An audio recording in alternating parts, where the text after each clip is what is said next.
আমার নবী বলেন, আমি নবীকে আমার আল্লাহ তাআলার আরেকটা নিদর্শন দেখাইবার জন্য নিয়ে গেলেন। আমি নবী আল্লাহ তাআলার জান্নাত দেখার পরে আল্লাহ তাআলার সেজদা দিলাম। দেওয়ার পরে আমি আবার আমার আল্লাহ তাআলার জাহান্নামের কাছে যাইতেছি। এখনো জাহান্নামের কাছে যাইতে 70 গজ দূরত্ব। আমি নবীর থেকে জাহান্নামের দূরত্ব কয় গজ? 70 গজ। আমি নবী তাকে দেখলাম একটা আগুনের জিহ্বা উপরের দিকে লড়াচড়া করতেছে। আমি নবী জিজ্ঞাসা করলাম, আল্লাহ এই আগুনটাতে দেখা যায়, আগুনটা কিসের আগুন? কয় এটা জাহান্নামের। আল্লাহ এই জাহান্নামের আগুন যে দেখা যায়, আগুনটার মধ্যে কারা থাকবো? আমার আল্লাহ কয়, নবী গো আপনার উম্মতই থাকবো। আমার নবী একটা ডাক দিয়া কয়, উম্মত। আমি নবী তখনও 2 রাকাত নামাজ আদায় করার জন্য আমার আল্লাহ তাআলার কুদরতি কদমের ভিতরে একটা সেজদা দিছি। উম্মত রে, ওই জাহান্নামটা এত ভয়ঙ্কর, যদি উপর থেকে একটা পাথর জাহান্নামের উপরে মারা হয়, ওই পাথরটা জাহান্নামের তলদেশে যাইতে 500 বছর লাগবে। হে উম্মত, আমি নবী ওই জাহান্নামটা দেইখা আমার কাছে বড় ভয় লাগছে রে উম্মত। নবী গো, ওই জাহান্নামের ভিতরে আপনি কারে কারে দেখছেন? আমার নবী কয়, এক জাতের মানুষ দেখছি যাদের পেটটা কাল বুয়ুতিন একবারে ঘরের মতো দেখা যায়। নবী গো, তারা কারা? আমার নবী কয়, তারা কইল দুনিয়ার সুদখোর, তারা কইল দুনিয়ার হারামখোর। ইয়া রাসূলুল্লাহ, এদের পেটটা কেন এত বড় বড়? আমার নবী কয়, শুধু পেটটা বড় দেখছি না, আমি নবী দেখছি তাদের পেটের ভিতরে বড় বড় সাপ ঘোরাফেরা করতেছে। একবার স্পষ্ট দেখা যায়। আমি নবী দেখলাম তাদের পেটের মধ্য থেকে এগুলা কলিজার ভিতরে একটা কামড় মারে। এত কষ্ট, এত কষ্ট, এত কষ্ট। আমার এই ভবানপুর এলাকার যুবক, ভবানপুর এলাকার মুরব্বী বাবারা, তুমি তোমার সন্তানরে ভালো একটা স্কুলে পড়াইবার জন্য সুদের উপর টাকা লাগাও, তুমি তোমার বউরে দামি শাড়ি কিনা দিবার জন্য সুদে টাকা লাগাও। আল্লাহর কসম মনে রাখবা, যখন তুমি মারা যাইবা, মারা যাওয়ার পরে তোমার একটা নেক আমলের জন্য তুমি আটকে যাইবা। সন্তানের কাছে যায় বলবারে, আমার সন্তান আমার একটা নেক আমল দিয়ে আব্বারে সহযোগিতা করো না, আমি না তোমার আব্বা। ওই ফুতে কইব, তোমারে আমি চিনি না। এ আব্বা, আমি তোর লাগে হারাম খাইছি, সুদ খাইছি, এখন তুই ফুট দিয়ে আমারে ফুট আব্বা কইয়া পরিচয় দেস না। ওই ময়দানে মাশরের ভিতরে সন্তান বাপরে বাপ কইয়া পরিচয় দিবে না। বাবারে, স্ত্রী স্বামীরে স্বামী বইলা পরিচয় দিবে না। আপনি দেয়া বলবেন, স্ত্রী গো, তোমার সাথে আমার কত আরামের সময় কাটছে বিছানায়, এই স্ত্রী আমার একটা নেক আমল দেও না, আমি না আমার জীবন যৌবন তুমি বউয়ের জন্য কোরবান কইরা দিছি। ওই বউ বলবো, আমি নিজেই তো নাপসি নাপসি করি, আপনারা কি লাগে আমি নেক আমল দিতাম। তো কোন বউরে শান্তিতে রাখার জন্য হারাম খাই না, কোন বউরে সুখে রাখার জন্য তুমি হারাম খাইলা, সুদ খাইলা, ঘুষ খাইলা, পরের হক মাইরা খাইলা, মিথ্যা কথা কইয়া ব্যবসা বাণিজ্য করলা। না রে না, এমন কর্ম কইরো না। মনে রাখবা, সত্য পথের মধ্যে থাইকা যদি তুমি চলতে পারো, আমার আল্লাহ এমন কবুল করব, এমন কবুল করব, আমার আল্লাহ কবুল কইরা তোমরা জান্নাতের মধ্যে নিয়ে যাইব। তবে যদি তুমি হক ভাবে থাকতে পারো, হালাল ভাবে থাকতে পারো। আমার নবী ডাক দিয়ে কই, উম্মত, ও আমি নবীর উম্মতের গণেরা, দুনিয়ার জমিনে এমন ভাবে চলবা, এমন ভাবে থাকবা, দেখবা আমার আল্লাহ তাআলা তোমাদের ইন্তেকালের পর তোমাদেরকে নাজাতের ফয়সালা করে দিছে। এবার আপনারা বলেন, বাবা, আমরা নবীরে মুহাব্বত কইরা ওই জান্নাতে যাইতে চাই কি চাই না? ও বন্ধুরে, আমি আপনাদের কাছে আল্লাহ তাআলার কোরআনুল কারীম থেকে 2টা আয়াতে কারিমা তেলাওয়াত করেছি। একটা আয়াতে কারিমা প্রথম আমি আপনাদের কাছে ভঙ্গানুবাদ করে নেই। মহামূল্যবান আয়াতে কারিমার ভঙ্গানুবাদ হলো, আমার আল্লাহ বলে, বান্দা, ওয়ালা তাকুনু কাল্লাযিনা নাসুল্লাহা, তোমরা তাদের মতো হইও না যারা চলে গেছে দুনিয়ার জমিনের মধ্য থেকে, ফাআনসাহুম আনফুসাহুম, যারা নিজেদের কথা ভুলে গেছে, এবং তারা যে ভুলে গেছে আমার আল্লাহ তাদেরকে ভুলাইয়া রাখছে। উলাইকা উলাইকা হুমুল ফাসিকুন, আমার আল্লাহ বলে তারা হলো ফাসিক। এবার সাহাবায়ে কেরাম এই আয়াত যখন নাজিল হইল, আমার নবীকে প্রশ্ন করে, ইয়া রাসূলুল্লাহ, ও মায়ার নবী, ও দয়ার নবী, রহমাতুল লিল আলামিন নবীজি, এরা কারা যারা আমার আল্লাহকে ভুলে গেছে এবং আমার আল্লাহ তাদেরকে ভুলে গেছে? নবী আমার বলে, উম্মত, ওই উম্মতগুলা হলো তারা যারা দুনিয়াতে মুসলমান দাবি করে, কিন্তু মুসলমান দাবি করার পরে মুসলমান যেই যেই কাজগুলা করা দরকার তারা সেই কাজগুলা করে না। ও নবী গো, কোন কোন কাজগুলা মুসলমানের করা দরকার? আমার নবী কয়, এক নাম্বার, ইন্নাল্লাযীনা আমানু ওয়া আমিলুস সলিহাতি উলাইকা হুম খায়রুল বারিয়া। ওই কাজগুলা করবে নিশ্চয় যারা ঈমান আনবে এবং নেক আমল করবে তারা হইল দুনিয়ার জমিনে উলাইকা হুম খায়রুল বারিয়া, এরা হইল দুনিয়ার জমিনে সবচাইতে ভালো মানুষ। ও আল্লাহ, এই ভালো মানুষগুলার পরিচয় আপনি আমার জানান না। আমার আল্লাহ কয়, বান্দা, এই বান্দা কোনোদিন আল্লাহ ছাড়া কারোর কাছে মাথা অবনত করে না, এই বান্দা কোনোদিন আল্লাহ ছাড়া কারোর কাছে চায় না, এই বান্দা এক আল্লাহরে খোদা বলে স্বীকৃতি প্রদান করে, তিনি হলো আল্লাহ, মানে আল্লাহর প্রতি ঈমানদারে ঠিক রাখে। দুই নাম্বার হইল ওয়া মালাইকাতিহি, ফেরেশতাদের প্রতি ঈমানটাকে শক্ত রাখে। নবী গো, নবী গো, নবী গো, ফেরেশতাদের প্রতি কি ঈমান রাখবো? ও মুসলমান, আপনার ডাইন কাঁধে একজন ফেরেশতা, আপনার বাম কাঁধে একজন ফেরেশতা, কেরামান কাতিবিন দুইজন ফেরেশতা আছে, কথা কন্যা ঠিক কিনা? ওই দুইজন ফেরেশতা কেরামান এবং কাতিবিন, এই দুইজন ফেরেশতা কি করেন জানেননি? এই দুইজন ফেরেশতার কাজ হলো আপনি কোন কাজটা ভালো করেন, কোন কাজটা খারাপ করেন, দুইজন ফেরেশতা রহমতের খাতার মধ্যে লিপিবদ্ধ করে দেয়। এই দুইজন ফেরেশতার প্রতি বিশ্বাস রাখা, শুধু দুইজন ফেরেশতা না, আপনি যখন মারা যাবেন আপনার কবরের মধ্যে দুইজন ফেরেশতা আসবে, যেই ফেরেশতাগুলোর নাম হলো মুনকার এবং নাকির। ওই মুনকার নকির যখন আপনার কবরে আসবে, ওই মুনকার নকির আপনার কবরে এসে সওয়াল জবাব করবে। এদের প্রতি বিশ্বাস রাখার কথা বলা হয়েছে। যদি আপনি আমার আল্লাহর কাছে এমনভাবে আপনাকে উপস্থাপন করাইতে চান, দেখবেন আমার আল্লাহ তাআলা আপনাকে আমার আল্লাহর কাছে তেমনভাবে গ্রহণ করে নেবেন। কথা কোন ঠিক কিনা? ও মুসলমান, ও নবীর উম্মতের দল, আশিক রাসূল ভাই বাবারা, একটু গভীর মনোযোগ নিয়ে বয়ানটা শ্রবণ করবেন। 3 নাম্বার, ও কুতুবিহি, আল্লাহর কিতাবের প্রতি বিশ্বাস রাখতে হবে।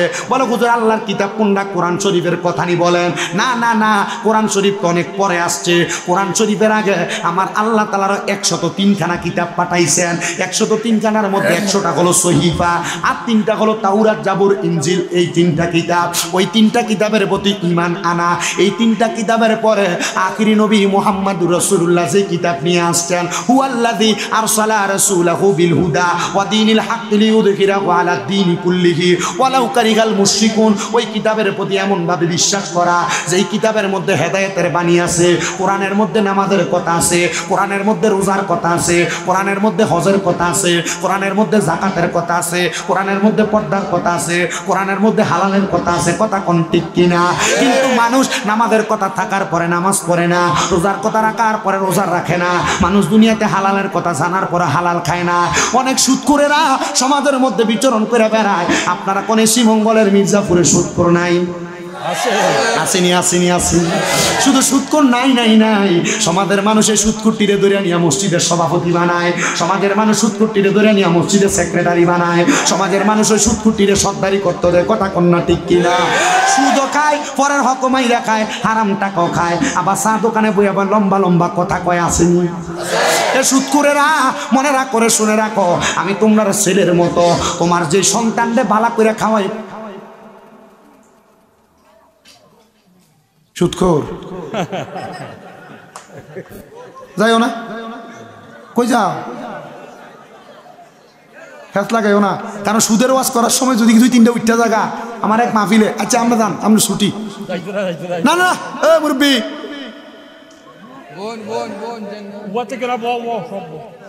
না, এবার ছেড়ে দাও।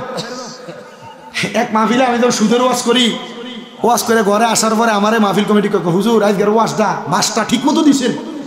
আমি কেমনে ঠিক মতো? হুজুর দেখছেন না আপনি তো সুদের ওয়াজ করতেছই, দিয়ে একটু উঠতে গেছে যে। আমি হ হুজুর ইডি তো সুদ খাও। তো বাবা সুদের ওয়াজ হইতাছে, তুমি আবার যাইও না, পরে মানছি আবার তোমারও এটা মনে করবো। যাইস না বাবা, মানুষ বেলা। হ্যাঁ এত চেহারা কালা কিন্তু মানুষ তো দেখতে পালা। আল্লাহ কবুল করে জোরে কোন আমিন, আর মোহাব্বতে কোন আমিন। আল্লাহ যেন আমরা এমন হারাম থেকে বাঁচিয়ে রাখে। এবার কোনে ভবানপুর, মির্জাপুর, শ্রীমঙ্গলে সুদখোর আসেনি, আসেনি। সুদখোরেরা মসজিদের সভাপতি হয়নি, সুদখোরেরা মসজিদের সেক্রেটারি হয়নি। ল্যাংডা মানুষের যেমন শরম নাই, এই সুদখোরটির এমন শরম নাই। কারণ হারাম খাইয়া কেমনে মসজিদের সভাপতি হইতা যাও তুমি, ব্যাককল শরম নাই। বন্ধুরে আমার, এই সুদখোরটিরে কবরে এমন ফিটা ফিটবো, এমন বাইরানি বাইরাইব। আল্লাহ গো কেমন ফিটা ফিটবে? আল্লাহ কয় আযাবুন শাদীদ, যন্ত্রণাদায়ক শাস্তি কাঁচা বাঁশের গোড়া দিয়া বাইরাইব। আসেনি এলাকায় ঘুষখোর আসেনি, লম্বা লম্বা সাফা মারে আসেনি। আচ্ছা, শুকুরের গোশত খাওয়া কি হালাল না হারাম? জোরে কইছেন আপনারা? কেউ যদি সুদের টাকা দিয়ে কিনা গরুর গোশত খাওয়ান হারাম। কেউ যদি সুদের টাকা দিয়ে দেশি মুরগি কিনা খাইলেও হারাম। কেউ যদি সুদের টাকা দিয়ে যদি খাসির গোশত কিনা হারাম। কথা কয় না, ঠিক কিনা? দেখবেন এই সুদখুরটি কিন্তু বাজারে যে বড় মাছ চাই এটা কিনে, এই ঘুষখোরটি কিন্তু বাজারে যে বড় দেশি মুরগাটা এর হাতাটা এটা কিনে। কথা কন নাকি রে? এরা তো হারাম খাইবো। এবার আল্লাহ নবী বলেন কি কয়?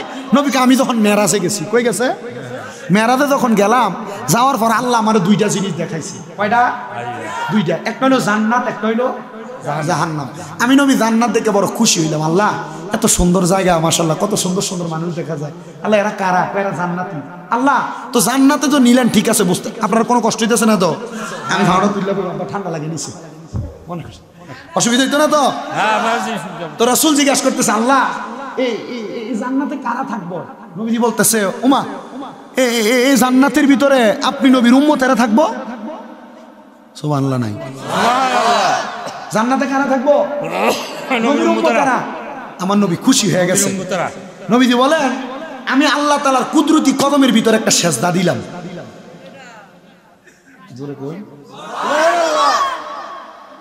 আমার নবী বলেন, আমি নবীকে আমার আল্লাহ তাআলার আরেকটা নিদর্শন দেখাইবার জন্য নিয়ে গেলেন। আমি নবী আল্লাহ তাআলার জান্নাত দেখার পরে আল্লাহ তাআলার সেজদা দিলাম। দেওয়ার পরে আমি আবার আমার আল্লাহ তাআলার জাহান্নামের কাছে যাইতেছি। এখনো জাহান্নামের কাছে যাইতে 70 গজ দূরত্ব। আমি নবীর থেকে জাহান্নামের দূরত্ব কয় গজ? 70 গজ। আমি নবী তাকে দেখলাম একটা আগুনের জিহ্বা উপরের দিকে লড়াচড়া করতেছে। আমি নবী জিজ্ঞাসা করলাম, আল্লাহ এই আগুনটাতে দেখা যায়, আগুনটা কিসের আগুন? কয় এটা জাহান্নামের। আল্লাহ এই জাহান্নামের আগুন যে দেখা যায়, আগুনটার মধ্যে কারা থাকবো? আমার আল্লাহ কয়, নবী গো আপনার উম্মতই থাকবো। আমার নবী একটা ডাক দিয়া কয়, উম্মত। আমি নবী তখনও 2 রাকাত নামাজ আদায় করার জন্য আমার আল্লাহ তাআলার কুদরতি কদমের ভিতরে একটা সেজদা দিছি। উম্মত রে, ওই জাহান্নামটা এত ভয়ঙ্কর, যদি উপর থেকে একটা পাথর জাহান্নামের উপরে মারা হয়, ওই পাথরটা জাহান্নামের তলদেশে যাইতে 500 বছর লাগবে। হে উম্মত, আমি নবী ওই জাহান্নামটা দেইখা আমার কাছে বড় ভয় লাগছে রে উম্মত। নবী গো, ওই জাহান্নামের ভিতরে আপনি কারে কারে দেখছেন? আমার নবী কয়, এক জাতের মানুষ দেখছি যাদের পেটটা কাল বুয়ুতিন একবারে ঘরের মতো দেখা যায়। নবী গো, তারা কারা? আমার নবী কয়, তারা কইল দুনিয়ার সুদখোর, তারা কইল দুনিয়ার হারামখোর। ইয়া রাসূলুল্লাহ, এদের পেটটা কেন এত বড় বড়? আমার নবী কয়, শুধু পেটটা বড় দেখছি না, আমি নবী দেখছি তাদের পেটের ভিতরে বড় বড় সাপ ঘোরাফেরা করতেছে। একবার স্পষ্ট দেখা যায়। আমি নবী দেখলাম তাদের পেটের মধ্য থেকে এগুলা কলিজার ভিতরে একটা কামড় মারে। এত কষ্ট, এত কষ্ট, এত কষ্ট। আমার এই ভবানপুর এলাকার যুবক, ভবানপুর এলাকার মুরব্বী বাবারা, তুমি তোমার সন্তানরে ভালো একটা স্কুলে পড়াইবার জন্য সুদের উপর টাকা লাগাও। তুমি তোমার বউরে দামি শাড়ি কিনা দিবার জন্য সুদে টাকা লাগাও। আল্লাহর কসম মনে রাখবা, যখন তুমি মারা যাইবা, মারা যাওয়ার পরে তোমার একটা নেক নেকামলের জন্য তুমি আটকে যাইবা। সন্তানের কাছে যায় বলবারে আমার সন্তান আমার একটা নেকামল দিয়ে আব্বারে সহযোগিতা করো না, আমি না তোমার আব্বা। ওই ফুতে কইব তোমারে আমি চিনি না, এ আব্বা আমি তোর লাগে হারাম খাইছি, সুদ খাইছি, এখন তুই ফুট দিয়ে আমারে ফুট আব্বা কইয়া পরিচয় দেস না। ওই ময়দানে মাশরের ভিতরে সন্তান বাপরে বাপ কইয়া পরিচয় দিবে না। বাবারে স্ত্রী স্বামীরে স্বামী বইলা পরিচয় দিবে না। আপনি দেয়া বলবেন স্ত্রী গো তোমার সাথে আমার কত আরামের সময় কাটছে বিছানায়, এই স্ত্রী আমার একটা নেকামল দেও না, আমি না আমার জীবন যৌবন তুমি বউয়ের জন্য কোরবান কইরা দিছি। ওই বউ বলবো আমি নিজেই তো নাপসি নাপসি করি, আপনারা কি লেগে আমি নেকামল দিতাম। তো কোন বউরে শান্তিতে রাখার জন্য হারাম খাই না, কোন বউরে সুখে রাখার জন্য তুমি হারাম খাইলা, সুদ খাইলা, ঘুষ খাইলা, পরের হক মাইরা খাইলা, মিথ্যা কথা কইয়া ব্যবসা বাণিজ্য করলা না রে না, এমন কর্ম কইরো না। মনে রাখবা সত্য পথের মধ্যে থাইকা যদি তুমি চলতে পারো আমার আল্লাহ এমন কবুল করব, এমন কবুল করব, আমার আল্লাহ কবুল কইরা তোমরা জান্নাতের মধ্যে নিয়ে যাইব। তবে যদি তুমি হক ভাবে থাকতে পারো, হালাল ভাবে থাকতে পারো। আমার নবী ডাক দিয়ে কই উম্মত, ও আমি নবীর উম্মতের গণেরা দুনিয়ার জমিনে এমন ভাবে চলবা, এমন ভাবে থাকবা, দেখবা আমার আল্লাহ তাআলা তোমাদের ইন্তেকালের পর তোমাদেরকে নাজাতের ফয়সালা করে দিছে। এবার আপনারা বলেন বাবা আমরা নবীরে মুহাব্বত কইরা ওই জান্নাতে যাইতে চাই কি চাই না? রাসূল তোমায় ভালোবাসি অন্তরে শুধু মুখে না, জান্নাতের আশায় নয় হে রাসূল, জাহান্নাম কেউ ডরি না। নবীর ভালোবাসা আছে না? একটু মুহাব্বতে কোন হে রাসূল তোমায় ভালো অন্তরে শুধু মুখে না, জান্নাতের আশায় নয় হে রাসূল, জাহান্নাম ডরি না। তোমায় পাওয়ার আশায় মন ছুটে যায় মদিনা, এই আদমের আরজি শুনো একবার দেখা দাও না, হে রাসূল তোমায় ভালোবাস অন্তরে শুধু মুখে না, জান্নাতের আশায় নয় হে রাসূল, জাহান্নাম কেউ ডরি না। বন্ধুরা আমার ও ভবানপুরের বাবারা, এবার আসেন আমি আমার আল্লাহ তাআলার কোরআনুল কারীম থেকে বয়ানটা শেষ করি। আমার আল্লাহ বলেছেন যারা দুনিয়ার জমিনের মধ্যে ঈমান আনবে, ঈমান আনবে কয়টা বিষয়ের উপর? 7টা। কোন কয়টা? 7টা বিষয়ের প্রতি ঈমান আনবে। তো 3 নাম্বার আল্লাহ তাআলার কিতাবের প্রতি ঈমান আনার পরে 4 নাম্বার রাসূলের প্রতি ঈমান আনবে, 5 নাম্বার আখিরাতের প্রতি ঈমান আনবে। মরার পরে যে আল্লাহ তাআলা আপনার কবর হিসাব নিকাশ নিবেন এটার প্রতি আপনার ঈমান আনা লাগবে। 6 নাম্বার ওয়াল ইয়াউমিল আখিরি ওয়াল কদরি খাইরিহি ওয়া শাররিহি, আপনার তকদিরের ভালো এবং মন্দের প্রতি বিশ্বাস করা লাগবে। অনেকে চিন্তা করে হুজুর আমি তকদিরের ভালো মন্দ কি বিশ্বাস করতাম? এলাকার মধ্যে অনেক মানুষ আছে দৈনিক 300 টাকা কামাই করে, আবার এমন অনেক মানুষ আছে ঘন্টায় 3000 কামাই করে। কথা কন না কেরে? আর আমরা হুজুরের মতো হইলে ঘন্টায় 20,000, ঠিক নেই? তাহলে ফলাফাইন্ডে হুজুর বানানোর দরকার আসেনি? কথা কয় না? আছে না নাই? সন্তানদেরকে হুজুর বানাইবেন, আলেম বানাইবেন। আল্লাহর নবী কয় দুনিয়ার জমিনের মধ্যে কোনো সন্তান যদি আলেম হয়, হুজুর হয়, কোনো সন্তান যদি কোরআনে হাফেজ হয়, ওই সন্তানটা তার বংশের এমন কোনো মানুষ যারা জাহান্নামের মধ্যে চলে গেছে, ওই ব্যক্তি হাফেজে কোরআনটা জাহান্নামীটারে সুপারিশ করে করে 10 জনরে জান্নাতি বানাইবো। এই জন্য সবার কাছে আবদার একটা সন্তানরে হাফেজে কোরআন বানাইয়েন। বানাইবেন নি? আপনাদের দুয়ার বরকতে কুমিল্লাতে আমার 6টা মাদ্রাসা চলে। শ্রীমঙ্গলের পোলাপান আছে, হবিগঞ্জের আছে, ব্রাহ্মণবাড়িয়ার আছে, টাঙ্গাইলের আছে, ময়মনসিংহের পোলাপান আছে আমার মাদ্রাসা পড়ে। আমার কাছে দিয়া বলছে হুজুর আপনার কাছে অন্য কোনো কিছু চাই না, আমার সন্তানটারে আলেম বানিয়ে দিবেন, আর এতটুক বানাইয়েন যেন আমি আব্বা মারা যাওয়ার পর আমার সন্তান আমার জানাজা পড়াইতে পারে। আপনার খুশি হবেন কি জানেন? আমার এক ছাত্র 1.5 বছর আগে তার নানা আমার হাতে তুলে দিয়ে গেছে, হুজুর আমার কিছু লাগবে না, আমার নাতি আমার জানাজার নামাজটা যেন পড়াইতে পারে। 1.5 বছরের ছেলেটা মাত্র 6 পারা কোরআন পড়ছে। কয় পারা? 6 পারা নুরানি নাজেরা পড়া 6 পারা মুখস্থ করছে। এ ছেলে তার নানা যখন মারা গেছে, তার বাবা ছিল বিদেশে। এ বিদেশে থাকা অবস্থায় তার বাবা নানা মারা যাওয়ার পর আসছে।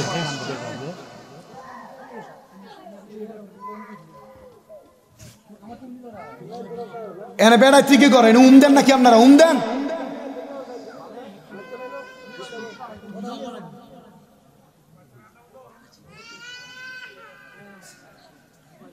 বাচ্চা তো কানবে, এনে বেড়া গুলো কি করে এখানে কোন তো?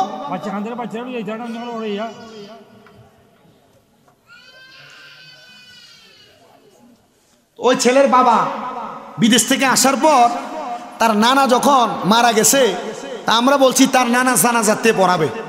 ছেলের বাবা না না না না না, কেন এত ছোট ছেলে কেমনে জানাজা পড়াবে? আমি কেমনে পড়ায় আপনি দেখেন। বেটা ছিল কোথায়? বিদেশ। আমি বললাম কেমনে পড়ায় আপনি দেখেন। মসজিদের ইমাম সাহেব চিন্তা করলো, আমি যদি জানাজাটা না পড়াই আমার তো হাদিয়ে দিত না, ঠিক না? আসলে ঠিক কথা। আমরা হুজুর, আপনি বারাইটা হুজুর দিয়ে কি লেগে দোয়া করাইতেন? আপনি যদি আপনার বাবার কবরের সামনে দিয়ে দোয়া করেন, হুজুরের থেকে আগে কবুল হইতো না? কথা কয় না কি রে? অন হুজুরেরা তো এই ওয়াজ করতো না, কারণ এটা করলে হুজুরের পকেট ফাটলো হয়ে দেবো গা। এই কথা কয় না? হ্যাঁ, করাইবেন হুজুর দিয়া, আপনিও করবেন, হুজুরদেরকে নিবেন, কারণ আল উলামা ওয়ারাসাতুল আম্বিয়া, ওলামায়ে কেরাম নবীদের ওয়ারিস। আলেমরা দোয়া করলে আপনার আগে কবুল হইব, কারণ আপনি নামাজ পড়েন না, আলেমরা নামাজ পড়েন। হুজুরে কহ ছেলে তো ছোট মানুষ, এই ছেলে তো জানাজা পড়াইতে পারবেন, এটা মাসালা হয় না। আমি কইলাম ইমাম সাহেব আমার চিনেননি? চিনি। কে? আমি স্বামী মিলে সাহেব না। এই ছেলের বয়স দেখছেন? নামাজের ইমামতি করার জন্য শর্ত কি জানেন তো? জানি। তো ইমামতি করতে পারবো নি না? আমার দিকে চায় একবার, ফোলার দিকে চায় একবার, আমার দিকে চায় একবার, ফোলার দিকে চায় একবার। না না পড়াক, নানান জানাজা নাতি পড়াবে, এটাই তো ভালো। ও তো এখন কি আসে না ঘুরছে? কথা আসে না ঘুরছে? ছেলে যে জানাজাতে দাঁড়াইছে, জানাজার নামাজে পড়ছে, আল্লাহু আকবার সানা, আল্লাহু আকবার দুরূদ শরীফ, আল্লাহু আকবার মাইয়াতের জন্য দোয়া, আল্লাহু আকবার সালাম পৌঁছাইছে। এখন ফোলার বাফের দিকে ফিরে দেখি, আমি বুঝছিলাম না আমার ছেলে যে জানাজার নামাজ পড়াইতে পারবো।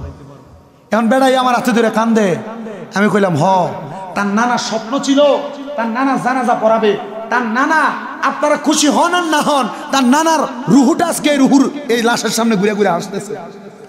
আপনারা কাঁদতেছেন আর তার নানা রুহু হাসতেছে, কারণ নাতি জানাজার নামাজ পড়াইছে। এবার আপনারা বলেন, এমন নাতি, এমন সন্তান, এমন ভাইদের জানাজা আপনারও নেওয়ার দরকার আছে না?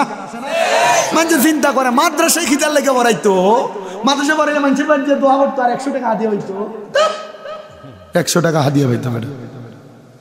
আমরার মতো হইব মাহফিলে দেব 30-40 হাজার টাকা হাদিয়া। কথা কয় না কেন? আপনি আলেমের মতো আলেম বানান, হুজুরের মতো হুজুর বানান, তো এটা তো ভালো শক্ত আলেম হবে। কথা কয় না কেন? আর আলেম এটা শুধু বেশি টাকা হইলে এটা আলেম না। বেশি টাকা হইলে এটা আলেম না। আলেম যদি মসজিদের মুয়াজ্জিন হয়, এটা বড় আলেম, এটা সম্মান আল্লাহর কাছে বেশি। মুয়াজ্জিন মনে করে 3000 টাকা দিয়ে বেতন দেন, আল্লাহর কাছে তো জবাবদিহিতা করা লাগবে। কারণ নবীজি বলছে, যারা মসজিদের মুয়াজ্জিন আযান দেয়, এই মুয়াজ্জিনের পাওয়ার হইলো কাল কিয়ামত হাসরের ময়দানে এই মুয়াজ্জিনের গলাটা ঠিক একবার উটের গলা যেমন লম্বা, মুয়াজ্জিনের গলা এমন লম্বা হবে, আর চেহারার ভিতরে নূর চমকাইবো। তখন অন্যান্য নবীর উম্মত থাকবে, আল্লাহ এরা কারা? তবে এটা আখিরি নবীর উম্মতের ভিতরে যারা মুয়াজ্জিনি করছে, মসজিদে আযান দিতে। আর আমরা মসজিদে মুয়াজ্জিন আযান দেবার লাগে লোক পায় পাওয়া যায় না। কথা কয় না কেন? মসজিদের ভিতরে হুজুরও থাকতেছে না, বেতন দেয় 4000, এক বস্তা চাইলের দাম 3200। কথা কয় না কেন? আমি মাঝে মাঝে চিন্তা করি, বর্তমানে যে মসজিদ কমিটিরা ইমাম সাহেবের 5000, 6000, 7000 টাকা বেতন দেয়, আল্লাহ নি মরার পরে এরারে জুলুমকারী হিসেবে হাসরের ময়দানে তুলে। কারণ ইমাম সাহেব আল্লাহু আকবার কইয়া দাঁড়ায়, চিন্তা করে চাউলে তো এক বস্তা 3000, বাজার খরচে তো লাগবো 4000, তো বেতনই 7000, শেষ। আমার ফোলার ফরালেহার খরচ কো, ওষুধ বড়ির খরচ কো, জামা কাপড়ের খরচ কো, নামাজ কে আসে না গেছে? কথা কয় না? তাহলে এবার ইমামের নামাজও হয় না, মুসল্লি নামাজও, মানে ইমামের মন মানসিকতা তো অন্যদিকে। ইমাম সাহেবের বেতন কি কমাই দেওয়া যাবে না বাড়াইয়া? চিন্তা করেন না, 5,000 টাকার ভিতরে একটা ইমাম ফেলে ভালোই হয়, কিন্তু এর বেতন 20,000 না হইলে চাকরি করে না। ইমাম সাহেব যদি কয় বেতনটা বাড়াই দেন না, এখন না হুজুর আমরা তো গরিব মানুষ, মহল্লা ভালো না, একটু কমই করেন। কিন্তু দেখেন এ দৈনিক সর্বনিম্ন আপনার মসজিদে ইমাম সাহেব দেখেন এর দিকে তাকাইয়া, যদি সিনজি চালায় ভাত খাইতো, দৈনিক যদি 500 টাকা ইনকাম করতো, মাসে 15,000 টাকা ইনকাম হইতো না? আপনি ইমাম সাহেবের কোন বুঝে আকলের ভিতরে বিলাই প্রস্রাব করছে আপনার, আপনি কোন বুঝে ইমাম সাহেবের 4,000 আর 5,000 টাকা বেতন দেন? কথা কন না কেন? আর আপনারা তো ঠিক কইতেছেন, আপনাদের কাছে মসজিদের মাসিক চান্দা লেগে গেলে 50 টাকা মসজিদের মুক্তবের চান্দা, এটা লেগে যাওয়া লাগে 3 বার। কথা কই না, ঠিক কিনা?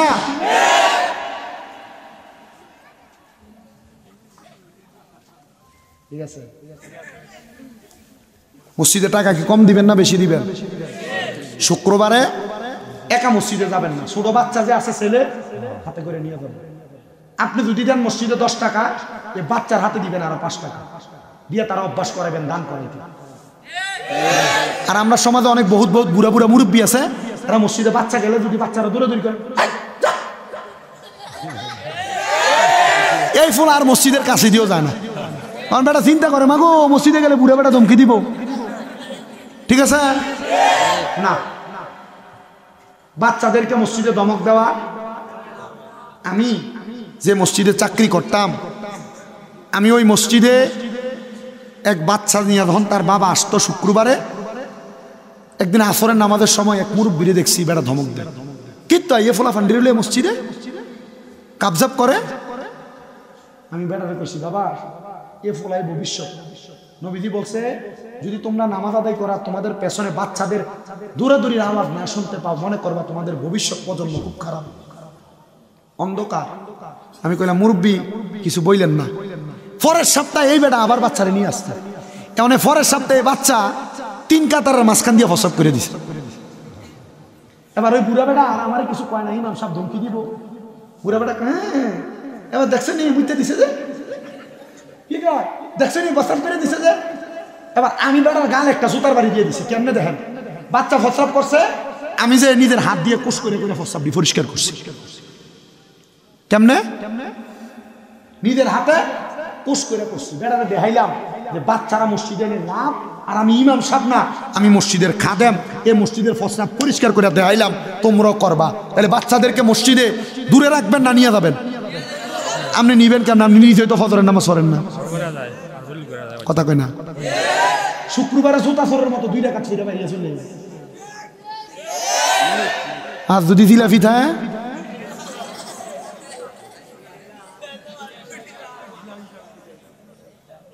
কথা কন আছে, এমন আসেনি? চিন্তা করতেছে কথাগুলো তো সঠিক কথা, এই কথাগুলো তো আমরাও চিন্তা করি, কিন্তু আমরা কারণে কই না। এ কোয়ার লেগে আমরা আনেন, ঠিক কিনা? আল্লাহ বুঝার তৌফিক দিক, আমিন কন আরো জোরে আমিন। তাহলে 300 টাকা কামাই করে এমন লোক এ ভবানপুরে আসেনি? 3000ও কামাই করে আসেনি?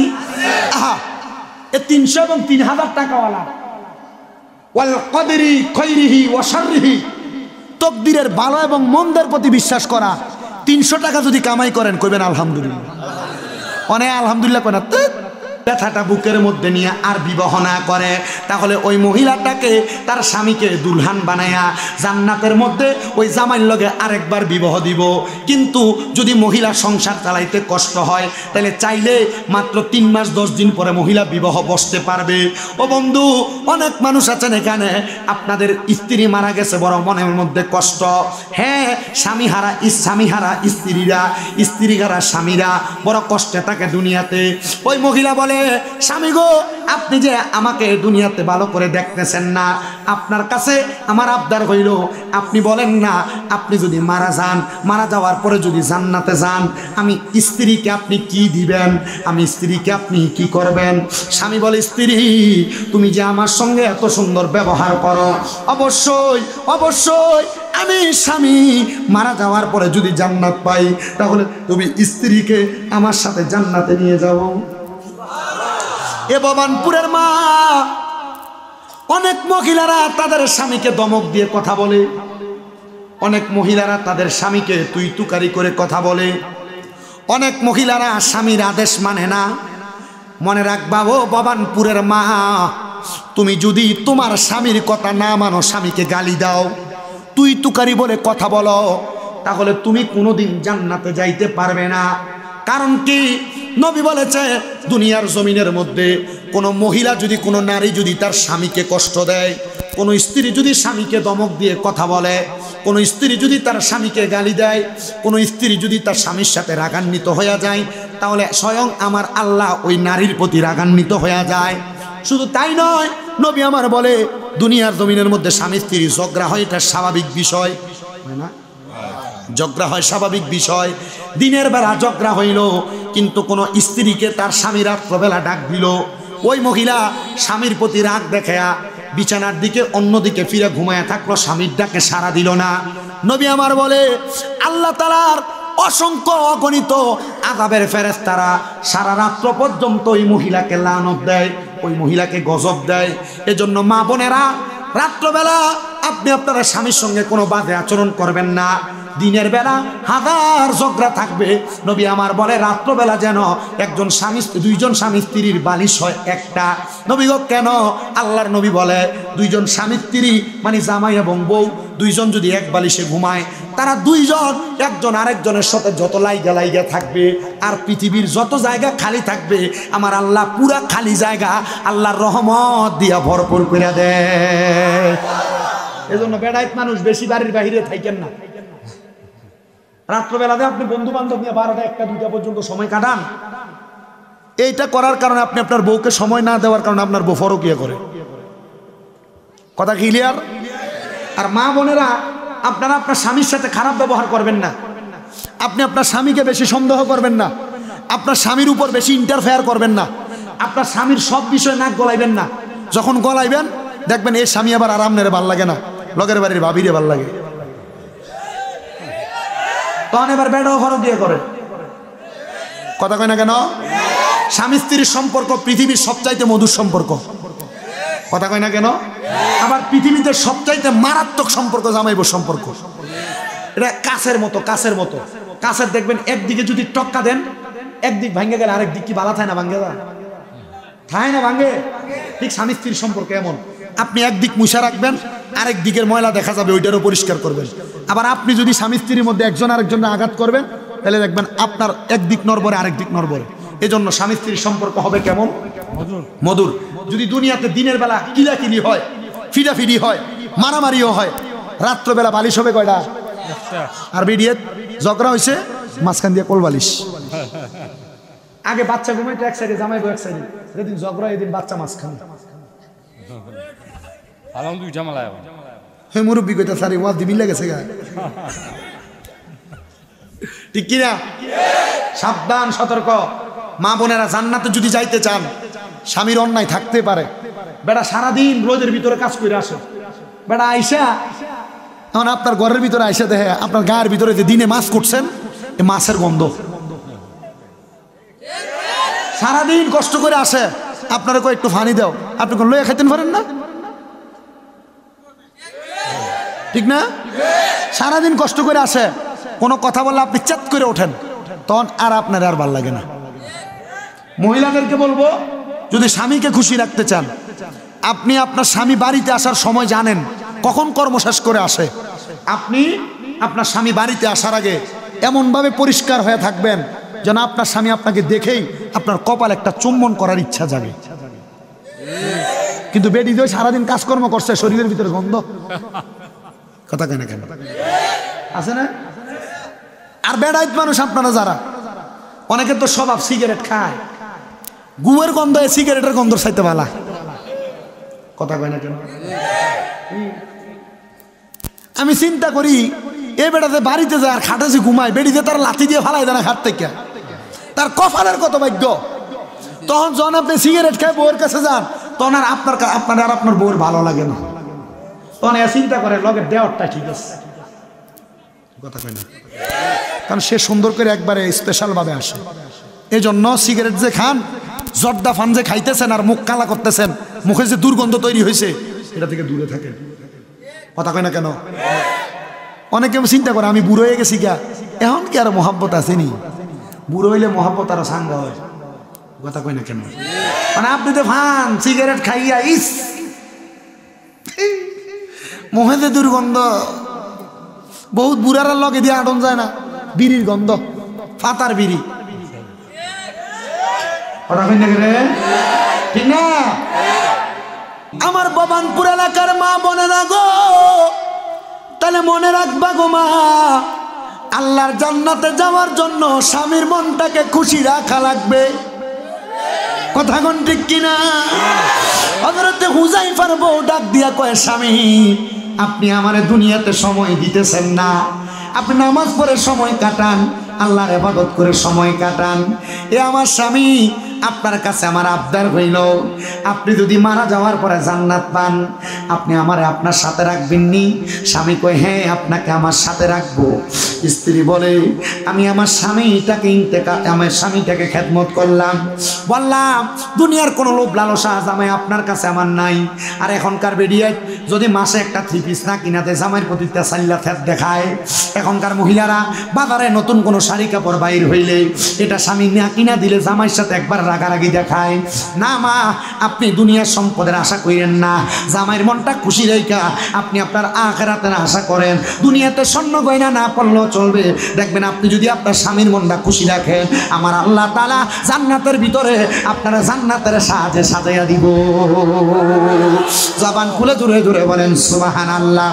হযরত হুযায়ফা উনি যখন ইন্তেকাল করলেন, ইন্তেকাল করার পরে এবার হযরতে হুযায়ফা ছেলে হযরতে আবাহনী রহমাতুল্লাহ আলাইহি তিনি বলে, আমার আব্বা জান ইন্তেকাল করার পরে আমি আবার মুরাকাবা করতে লাগলাম। মুরাকাবা, আমার আল্লাহর কাছে কান্না করলাম, মাবুদ আমার আব্বা জান তো অন্ধকার কবরে, আমার আব্বা কবরে কেমন আছে আমি একটু দেখতে চাই।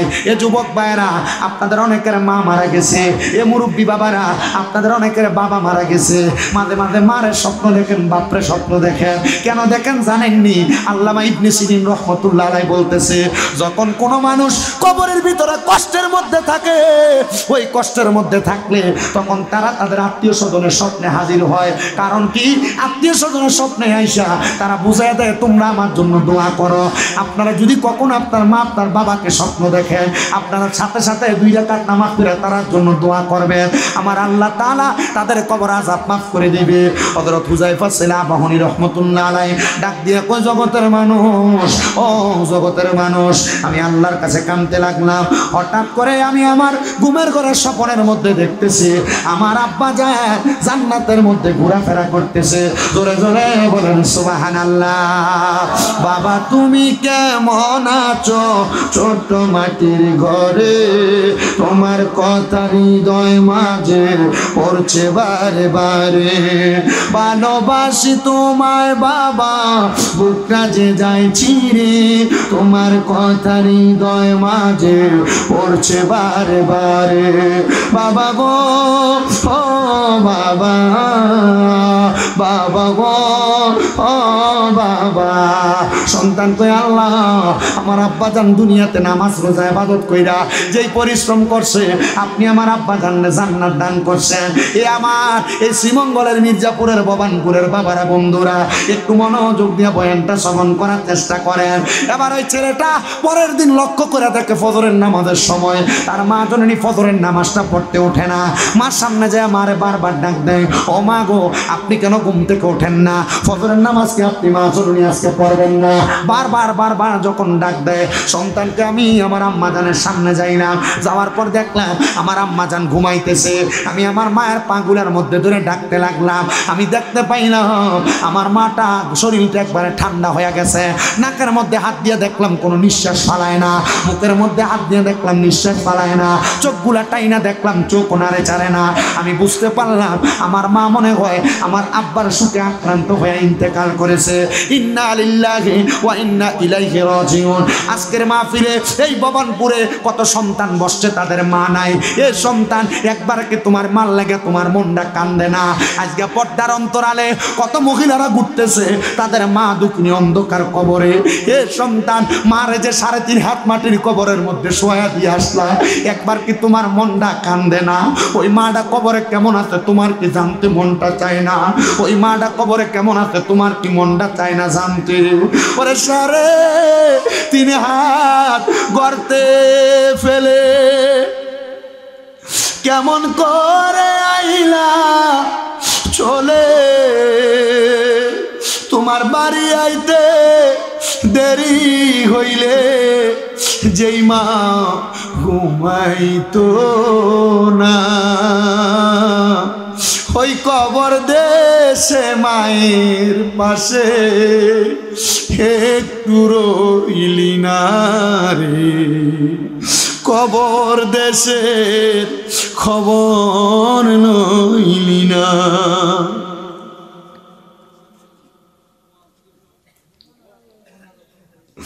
হযরত হুযায়ফার সন্তান বলে, রে আমি আমার মারে সুন্দর গোসল করায়া সাদা কাফনের কাপড় পরায়া আমি আমার মাটারে আবার দাফন করে ফেলছি জানাজা দিয়া। কিন্তু আমি বাড়িতে আসার পরে আমার ঘুমাইতে মন চায় না, আমার ভালো লাগে না, ভালো লাগে না। আরে কত সন্তান বাড়িতে আসে, কিন্তু আব্বা যেই খাটের মধ্যে ঘুমাইতো ওই খাটটার দিকে তাকাইলে সন্তানের আর ভালো লাগে না। কত সন্তান বাড়িতে যায়, আগে বাড়িতে গেলে আব্বা আম্মার মুখ দেখতো, কিন্তু এখন মা কবরে আব্বার মুখ দেখে না, আম্মার মুখ দেখে না। এ সন্তান, হযরতে হুযায়ফার ছেলে বলে, আমি কান্না করতে লাগলাম, কান্না করতে করতে আমি দেয়ালের সাথে হেলান দিয়া ঘুমিয়ে গেছি। এমন টাইমে দেখলাম এই ঘুমের মধ্যে আমারে কে জানি আইসা আমার মাথার ভিতরে হাত বুলিয়ে দিতাছে। আমি জিজ্ঞাসা করলাম, কে গো, কি আপনার পরিচয় একবার বলবেন নি? আমারে কয়, এ সন্তান, আমি তোর আম্মা জান, আমি তোর আব্বা জান। কি গো, আমার আব্বা না বলছে আব্বা দুনিয়াতে নেক আমল করার কারণে মরার পরে জান্নাতে যাইব, জান্নাতে গেলে আপনি মারে জান্নাতে নিয়ে যাইব। হে মা, আমার আব্বা কি আপনার জান্নাতে নিয়ে গেছেনি? ডাক দিয়া কই, সন্তান, হ্যাঁ হ্যাঁ, আল্লাহ তাআলা তোমার আব্বার সাথে আমার জান্নাতের মধ্যে নিয়ে গেছে।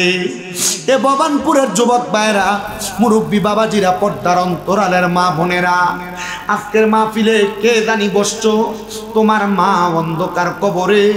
ওই ছেলের মা যে জান্নাতে গেছে, ওই ছেলের বাবা যে জান্নাতে গেছে, অন্য কোনো কারণে না, নেক দোয়ার কারণে, নেক দোয়ার কারণে। আর ওই সন্তান নামাজ পড়া পড়া দোয়া করার কারণে মাঝে মাঝে ওই মার স্বপ্ন দেখতো, মাঝে মাঝে ওই আব্বার স্বপ্ন দেখতো। কই, তোমার যে মা মারা গেছে, তুমি একবার চিন্তা করে দেখো, যে মা নিজে না খেয়ে তোমার খাওয়াইছে। আগে একবেলা ভাত না খাইলে মা তোমার বলতো কি পেটটা দি পিঠের সাথে লাইগা রইছে, এ সন্তান খানা দি খাও না। এখন তোমার মা কবরে 2-3 বেলা খানা না খাইলে কেউ তোমার একবার জিজ্ঞাসা করে না। তোমার আম্মা বড় কষ্ট করে তোমার মানুষের মতো মানুষ করছে, আজকে ওই মা অন্ধকার কবরে। সন্তান, তোমার ব্যাংকে লাখ লাখ টাকা পড়ে আছে, কিন্তু তুমি তোমার মারে 500 টাকা দিয়ে কিনে একটা কাপড় পরাইতে পারো না। পরাইবা কেমনে? তোমার মা তো অন্ধকার কবরে। বুইলা গেছো তোমার আব্বাজানের কষ্টের কথা। আব্বাজান সিরা জুতা পরতো, পায়ের গোড়ালিটা মাটির সাথে লাগতো, নতুন এক জোড়া জুতা কিনতো না। কিন্তু তুমি সন্তান রে নতুন জুতা যখন রাত্রবেলা কিনাই না দিত, শীতের রাত্রবেলা ওই জুতা পায়ে দিয়ে খাটের উপর তুমি সন্তান হাসতা। কিন্তু আজকে ওই বাবা কবরে, সন্তান তোমার আব্বা পুরান জামা কাপড় পরছে, তোমার নতুন জামা কাপড় পরাইছে। তোমার টাকার অভাব নাই, কিন্তু 500 টাকা দিয়া কিনা আব্বার একটা লুঙ্গি পরাইতে পারো না। চিন্তা করো সন্তান, ওই আম্মা ওই আব্বা আজকে তোমার অন্ধকার কবরে। কিন্তু অনেক সন্তান ওই আম্মা আব্বার মনে কষ্ট দেয়, অনেক সন্তান ওই আম্মা আব্বারে খানা দেয় না, অনেক সন্তান ওই আম্মা আব্বারে আলাদা করে দেয়। মাপ চাই রে আমার বাবানপুরের বাবারা। কেউ যদি ওই মা বাবার মনে কষ্ট দিয়া থাকো, দমক দিয়া থাকো, ওই আম্মা আব্বারে আঘাত দিয়া থাকো, আম্মা আব্বারে বাত না দিয়া থাকো, না না না, তোমার মতো সুতার আমার দরকার নাই। এখান থেকে বাড়িতে যাইয়া মার পায়ে ধরবা, বাবার পায়ে ধরবা, ধরে বলবা মা ও আব্বা, আল্লাহর রাস্তে আমি সন্তানকে মাফ করে দেন। যতক্ষণ পর্যন্ত তোমার মা বাবা মুখ দিয়ে বলতে মাফ করে দিছি, ততক্ষণ পর্যন্ত মা বাবার পাও তুমি ছাইরো না। কারণ কি?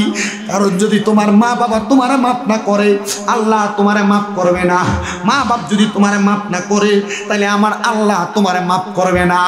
এ সন্তানের দলেরা, একবার চিন্তা করে দেখো, তোমার মা বাবা তোমারে বড় কষ্ট করে মানুষ করছে। মা জননী সকালবেলা পান্তা ভাত গুলা খাইতো না, রাইখা দিত। আমার সন্তান দুপুর বেলা আসলে, রোদের মধ্য থেকে আসলে পান্তা ভাত গুলা খাইলে ফুতের কলজা ঠান্ডা হইব। আজকে ওই মা কবরে সন্তান, বাজারে কত রং বেরঙ্গের ফল দেখা যায়, কিন্তু তুমি তোমার আম্মা আব্বারে খাওয়াইতে পারো না। আম্মা আব্বা তোমার লাখ লাখ টাকা জায়গা জমি দিয়া গেছে, বাড়ি দিয়া গেছে। চিন্তা করে দেখো, মা বাবার পেছনে যদি তুমি প্রতি মাসে 1000 টাকার ফল কিনা খাওয়াইতা, 12 মাসে 12,000 টাকার ফল তো তুমি তোমার মারে খাওয়ানো লাগতো। মা বাপ যদি বাইচা থাকতো, প্রতি মাসে যদি 1000 টাকা করে হাত খরচের টাকা দিতা, 12 মাসে 12,000 টাকা হাত খরচের টাকা দেওয়া লাগতো। ওই মা কবরে, বাবা কবরে, আম্মা আব্বা যে টাকা দিয়া গেছে, বাড়ি দিয়া গেছে, ক্ষেত পাথরে জায়গা দিয়া গেছে, এই জায়গাগুলা তুমি যদি ভাড়া রাখতা, মাসে যদি 5,000 টাকা ভাড়া দিতা, 12 মাসে 60,000 টাকা ভাড়া দেওয়া লাগতো। ওই মা বাবাকে কবরে, আজকের মাহফিলের আখিরি মুনাজাতে আমি তোমার মার জন্য দোয়া করব, তোমার বাবার জন্য দোয়া করব, আল্লাহ যেন তোমার মা বাপকে মাফ করে দেয়। একটা সন্তান নিয়ে হাত বাড়াইবা, হুজুর আমার মার জন্য দোয়া করবেন, বাবার জন্য দোয়া করবেন। আগামী বছর মাহফিলে আমি 10,000 টাকা আমার মার নামের উপর দান করে দিব আল্লাহর হস্তে। আছেন নাকি একজন সন্তান মার জন্য দোয়া চান, বাবার জন্য দোয়া চান? আগামী বছর মাহফিলে 10,000 টাকা দান করবেন। কেউ যদি থাকেন হাতটা বাড়াইবেন, আপনার জন্য দোয়া করা হবে। অনেক সন্তান কামাই রুজি করেন। আমি আবারও বলছি, মা বাবার পেছনে আপনি যদি টাকা পয়সা খরচ করতেন, আপনার ওই টাকা পয়সাগুলা মা বাবার পেছনে লাগতো। আসেননি একজন সন্তান, হাতটা বাড়াইয়া বলবেন হুজুর আমার মা নাই, দোয়া করেন, আমার বাবা নাই, দোয়া করেন। আমি আমার মা বাবার জন্য দোয়া চাই।